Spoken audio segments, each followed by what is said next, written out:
Hello, anatomists. Michele Glass here, and our job for this video is to continue our study of blood vessels, focusing in on veins.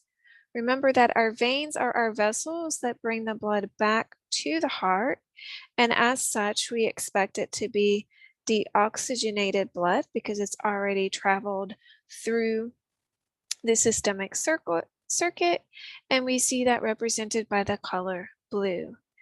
As we look at our veins, we'll see that we will have some deeper vessels, which are going to have a darker blue color to them, and then we'll have some superficial veins, and these will have a light blue color associated with those. To save ourselves a little bit of time, I'm not going to write the word vein every time, but make sure that that is part of your practice. So because the veins carry blood back to the heart, it makes sense to actually start with our extremities. So we see in the digits of the feet, we have our digital veins. This feeds into either our dorsal venous arch or our plantar venous arch, which we see closer to the heel of the foot. So dorsal surface is the top of the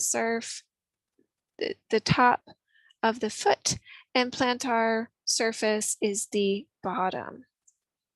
The dorsal venous arch we see feeds into what's called the anterior tibial vein, which we can see on this diagram from this view here.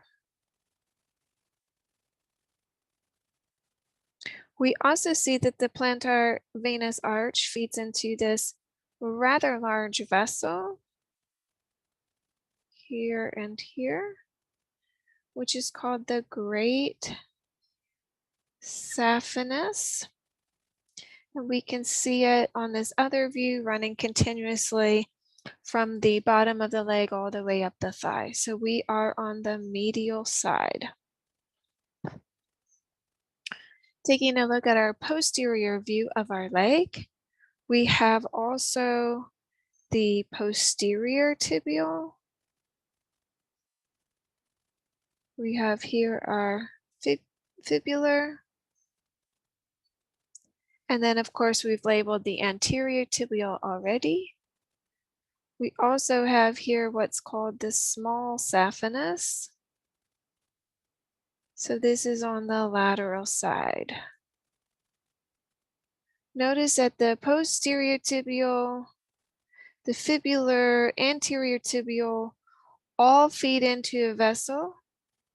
Let me change my label just a minute.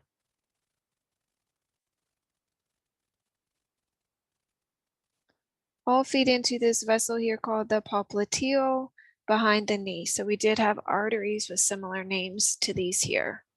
Notice that small saphenous is feeding in above the popliteal, and then this vessel becomes called the femoral vein. Joining up with the femoral vein, we have the deep femoral, and this comes together along with the great saphenous to form the external iliac. On this other side, anterior view of the leg, we can see the femoral vein. We can see here the deep femoral. We can see here the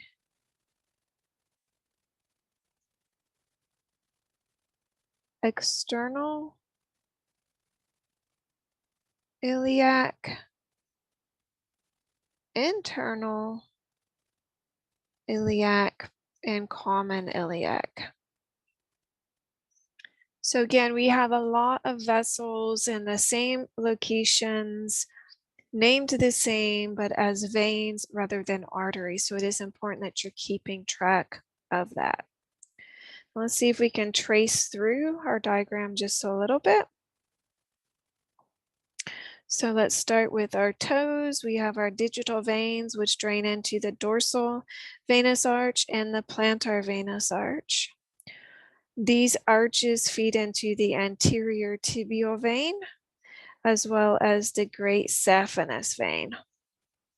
When we look at the posterior view, we can see that those arches also feed into the posterior tibial and the fibular. They join together here. We have the anterior tibial dumping in, and then we call this region the popliteal. We also have on the lateral side here the small saphenous coming in, feeding in above the popliteal, and then this vessel becomes called the femoral. We have here the deep femoral feeding in. So femoral, deep femoral, great saphenous feeds into the external iliac. Here we see external iliac with the internal iliac feeding in, and then forming the common iliac. That's it for the lower extremities. Stay tuned for a video on your torso. And as always, take care of yourselves and each other.